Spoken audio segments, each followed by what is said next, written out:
बात करते हैं डिक्सन टेक्नोलॉजीज़ के बारे में।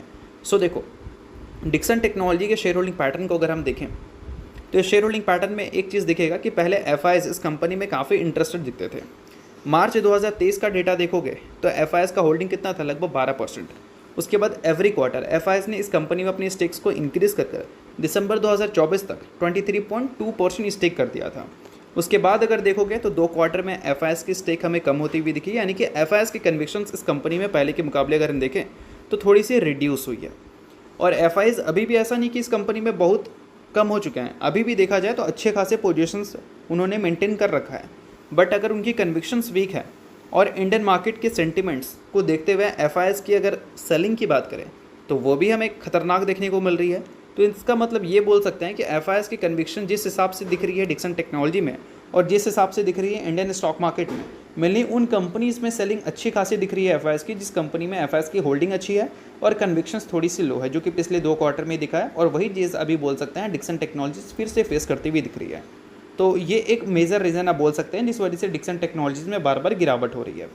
बट एफआईएस की अगर कन्विक्शन वीक है तो क्यों वीक है, इसके पीछे के रीजंस भी मैं आपको क्लियर कर देता हूँ। तो देखो दोस्तों, आप सभी को पता होना चाहिए अभी रिसेंटली मॉर्गन स्टैनली का एक रिपोर्ट आया था जिसमें उन्होंने बताया था कि सेकंड क्वार्टर जो रहेगा 2026 के फाइनेंशियल ईयर का वो कंफर्म करेगा कंपनी के बिजनेस के स्टेबिलिटी को।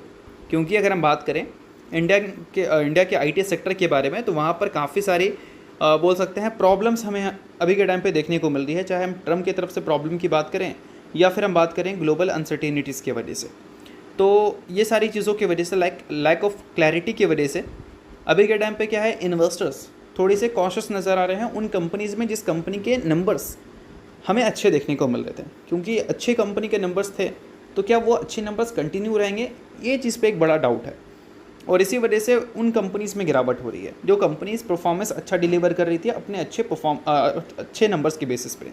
तो बोल सकते हैं कि अभी के टाइम पे इन्वेस्टर की जो सेंटिमेंट्स हैं वो एक तरह से बोल सकते हैं क्लियर कट नहीं हुई है, सेंटिमेंट्स थोड़ी से कॉशियस वाली है क्योंकि बहुत सारी अनसर्टिनिटीज़ हमें दिख रही है इस वजह से। और रिपोर्ट यहाँ पर हाईलाइट कर रहा है कि 2027 का जो फाइनेंशियल ईयर होगा वहाँ पर जो ग्रोथ हमें देखने को मिलेगी वो म्यूटेड देखने को मिलेगी। क्योंकि यहाँ पर ग्लोबल टेक सर्विसेज की बात करें तो वहाँ पर जो रेटिंग्स दी गई है वो डी रेटिंग दिया गया है इस चीज़ को देखते हुए। और सेक्टर का जो वैल्यूशंस है वो इससे अफेक्ट करेगा और इसी वजह से वैल्यूशंस थोड़ी से वीक भी होते हुए नज़र आ रहे हैं। और इन सारी चीज़ों के बाद अगर हम डिक्सन टेक्नोलॉजीज़ के मैनेजमेंट के बात सुने तो उन्होंने ये बोला था कि 2028 तक अगर हम देख लें यहाँ से 3 साल तक, तो डिक्सन टेक्नोलॉजीज़ 3 साल बाद अपने जो रेवेन्यू है वो करंट लेवल से लगभग 2.5 गुना कर लेगी। और अभी 10% जो जीएसटी कट हुआ है उससे भी जो टीवी का डिमांड है वो बढ़ेगा। तो अल्टीमेटली इनके हिसाब से तो कंपनी के नंबर्स अगले 3 सालों में तो अच्छे रहने वाले हैं। बाकी अब देखते हैं कि मार्केट सेंटिमेंट्स क्या उम्मीद कर रही है इस कंपनी से, वो तो हमें Q2 के अर्निंग्स के बाद ही पता चलेगा। तो इन सारी चीज़ों को आप नोट कर सकते हैं, सभी चीज़ें एजुकेशन पर्पज़ के लिए, तो किसी भी तरह का इसको रिकमेंडेशन मत समझना। तो होप करता हूँ दोस्तों ये वीडियो आपको अच्छा लगा होगा। इंशाल्लाह लाइक कीजिए, परिवार सब्सक्राइब कीजिए। वीडियो देखने के लिए बहुत बहुत शुक्रिया।